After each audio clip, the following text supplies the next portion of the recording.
দিনটি ছিল স্বাধীনতা দিবস 15ই আগস্ট। তো 15ই আগস্টে একটু ঘুরতে বেরিয়ে গেলাম আমরা বাইরে। বেসিক্যালি 15ই আগস্ট উপলক্ষে কোনো ছুটি পাই না, তো ফার্স্ট টাইম বলতে পারো 15ই আগস্টের দিন আমরা বাইরে গেছি ঘুরতে। বাইরে গেছি বলতে ওই দুধিয়াতে। তো পাহাড়ের দিকে তো খুবই ভিড় থাকে এই দিনটা, মানে সবাই ছুটি থাকে, ছুটিতে সবাই একটু বাইরে যায় ঘুরতে।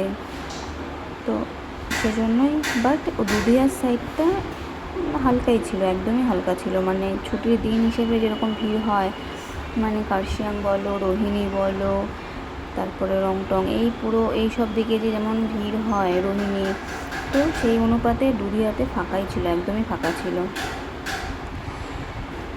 তো একটু ঘোরাঘুরি করা হলো 15ই আগস্ট ফার্স্ট টাইম, তাই দুজনে মিলে বেরিয়ে পড়লাম একটু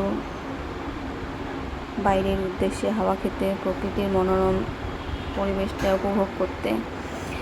আর খুব গরম ছিল, আর আশেপাশে কই আর যাবো, এমনিও লেট হয়ে গেছে আমাদের বেরোতে বেরোতে, তাই ভাবলাম তাহলে একটু দুধিয়াতেই যাওয়া যাক।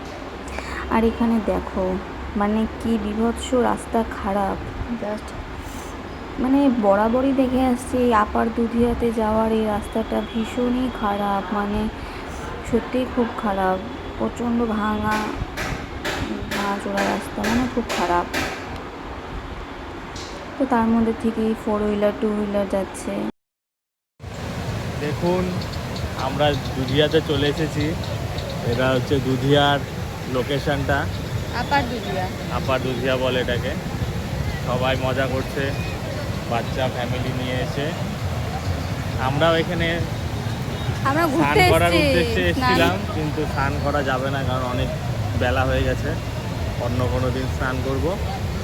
কিন্তু অনেক জল আছে, সাবধানভাবে যারা যারা নামবে নদীতে খুবই সাবধান। জলটা দেখো, জলটা দেখো, ওখানে স্রোতটা দেখো, জলের দেখো, জলের প্রচণ্ড স্রোত।